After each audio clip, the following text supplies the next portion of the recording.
देखिए क्या कहा, प्रथमोपम सम्यक दर्शन की बात जब जीव की कर्म सत्ता में दर्शन मोहिनी कर्म की 3 प्रकृतियां हो जाती हैं। कौन सा सम्यक दर्शन होने के बाद? प्रथमोपम सम्यक। किसी भी जीव को अनादि मिथ्या दृष्टि, जीव को कौन सा मिथ्या दृष्टि? अनादि मिथ्या दृष्टि। अनादि मिथ्या दृष्टि मतलब समझने लगे, जिसको आज तक आत्मा का श्रद्धान ही नहीं हुआ, आत्मा का विश्वास भी नहीं हुआ, चाहे कितने ही उनने द्रव्यलिंग धारण कर लिया हो, चाहे कितने ही उनने द्वादशांग पढ़ लिया हो, लेकिन उसको क्या नहीं हुआ हो? आत्मा का श्रद्धान नहीं हुआ हो, ऐसा अनादि मिथ्या दृष्टि जीव, जिसको आज तक आत्मा में अहम नहीं आया। सब में अहम है लेकिन किस में अहम नहीं है? आत्मा में अहम नहीं है। क्षयोपम में अहम है। किस में अहम है? क्षयोपम में अहम है। क्षयोपम ज्ञान अच्छा लगता है लेकिन किस में अहम नहीं आता है? आत्मा में अहम नहीं आता है। तो इसलिए कहा कि जिसको आत्मा में अहम नहीं आता है, ऐसे जीवों के लिए कहा कि उस जीव को अनादि मिथ्या दृष्टि कहते हैं। और ऐसे अनादि मिथ्या दृष्टि जीव ने जब अपने आत्मा में प्रथमोपम सम्यक्त के कारण, किसके कारण? प्रथमोपम सम्यक में क्या होता है? अनंतानुबंधी का सदावस्था रूप उपशम और मिथ्यात्व प्रकृति का अंतःकरण। देखो एक चीज बात बता दें आपको, अनादि मिथ्या दृष्टि के पास 5 ही प्रकृतियां। कितनी प्रकृतियां हैं? 5। कौन कौन सी? एक मिथ्या दर्शन है और 4 अनंतानुबंधी कषाय। अनंतानुबंधी क्रोध है, अनंतानुबंधी मान है, अनंतानुबंधी माया है और अनंतानुबंधी लोभ है ना। अनंतानुबंधी क्रोध मान माया लोभ, ये क्या होता है ना? ये कौन से जीव को होता है? अनादि मिथ्या दृष्टि को होता है। और अनादि मिथ्या दृष्टि जीव के पास अनंतानुबंधी क्रोध है, मतलब आत्मा की अरुचि है। आत्मा में रुचि नहीं है, सब जगह रुचि है। बनाना, खिलाना, तपस्या करना, उपवास करना, पढ़ना लिखना, पेपर देना, सब में रुचि है, लेकिन किस में रुचि नहीं है? आत्मा में रुचि नहीं है। तो ये कहा कि आत्मा में रुचि ना हो और सब पर वस्तुओं की रुचि हो, तो उसको क्या कह दिया? अनंतानुबंधी क्रोध। मतलब बुरा लगता है। क्या बुरा लगता है? आत्मा में अहम करना बुरा लगता है, आत्मा में अकर्तृत्व बुरा लगता है, कर्तृत्व अच्छा लगता है, तो वो क्या कहलाएगा? अनंतानुबंधी क्रोध। क्या है भाई? अनंतानुबंधी क्रोध। मतलब उस जीव को अनंतानुबंधी क्रोध है, जिसको क्या है कि विषय भोगों में सुख नजर आता है, विषय भोगों का भोक्ता नजर आता है और अपने को अभोक्ता नजर नहीं आता। आत्मा ने खाया ही नहीं और लेकिन क्या लगता है कि हम ही खा रहे हैं, है ना। जबकि खाते हुए भी आत्मा कहाँ खा रहा है? आत्मा में खाने का आत्मा भोग ही नहीं सकता, उसने अनादि काल से नहीं भोगा। भोग तो किसमें हुए? शरीर में हुए। आत्मा ने किया ही नहीं, लेकिन करने का पक्ष है। किसका पक्ष है?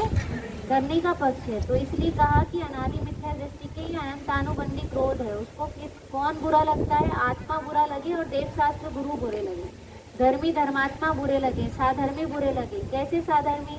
जो अपने को आत्मा जानने के लिए निकट आए। बताओ, घर परिवार एक अलग होता है और साधर्मी वात्सल्य अलग होता है। साधर्मी लोगों को कौन अच्छा लगता है? कि साधर्मियों को तो साधर्मी ही पसंद आती है। तो ये अनंतानुबंधी बुरा मानना है, इसको कहते हैं अनंतानुबंधी क्रोध। किसको कहेंगे? अनंतानुबंधी क्रोध। उसके बाद अनंतानुबंधी क्रोध के बाद क्या है? अनंतानुबंधी मान, है ना। अनंतानुबंधी मान में क्या होगा कि अपने को ऊंचा दिखाना चाहता है, देव शास्त्र गुरु से भी अपने भजन से दिखाना चाहे, अपने क्षयोपम ज्ञान से दिखाना चाहे, अपने क्रियाकलापों से दिखाना चाहे, अपने विधान से दिखाना चाहे, अपने दान से दिखाना चाहे, तो ये अनंतानुबंधी मान है।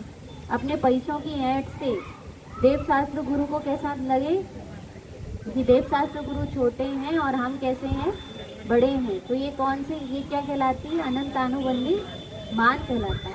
क्या कहलाता है ये? अनंतानुबंधी मान, है ना। तो ऐसा वो देव शास्त्र गुरु से, धर्मी धर्मात्माओं से, साधर्मियों से, इसलिए साधर्मियों को आत्मा देखते हैं। तो जब साधर्मियों को आत्मा देखते हैं तो क्या नजर आता है? साधर्मी के प्रति आत्मा नजर आता है कि आत्मा बड़ा है, ना कि कौन बड़ा है? कौन बड़ा है? अपन तो अपने गहनों ही से बड़ा मान के क्या हो जाते हैं? मंदिर में आते हैं तो क्या दिखाते हैं? कि अपने कपड़े लत्ते दिखा रहे हैं कि देखो हमने कितनी ऊंची साड़ी पहन के आए, कितने अच्छे इयररिंग हैं, कितने अच्छा ब्रासलेट पहने, कितने अच्छे कंगन पहने। तो आत्मा बड़ी थी कि कंगन बड़ा था? ये वैभव जो है शरीर का वैभव, पुद्गल का वैभव जो है, पुद्गल का वैभव बढ़े तो ये सच्चे देव शास्त्र गुरु धर्मी धर्मात्मा बढ़े। सच्चे साधर्मियों के पास तो अनंत गुणवान आत्मा है। सच्चे साधर्मियों के पास तो कौन है? अनंत गुणवान आत्मा है। और अनंत गुणवान की चर्चा है। अनंत गुणवान जो है वो उनका कैसा है कि वो उनका स्वरूप है, लेकिन पुद्गल का स्वरूप कहाँ महान है। लेकिन हम धर्मी धर्मात्माओं से भी अपने को क्या मानते हैं कि उनको नीचा दिखाते हैं। किससे नीचा दिखाते हैं? अपनी प्रॉपर्टी से नीचा दिखाते हैं। तो वह कहलाता है अनंतानुबंधी मान। क्या कहते हैं उसको? अनंतानुबंधी मान। ऐसे होता है अनंतानुबंधी मायाचारी। क्या होती है? अनंतानुबंधी मायाचारी। कि किसी से अपन घर वालों से कोई बात नहीं छुपाते हैं क्योंकि पुष्ट कर देते हैं, लेकिन धर्मी धर्मात्माओं से, देव शास्त्र गुरु से करते हैं। छुपाने का भाव जो होता है वो क्या कहलाती है? अनंतानुबंधी मायाचारी। क्या कहते हैं उसको?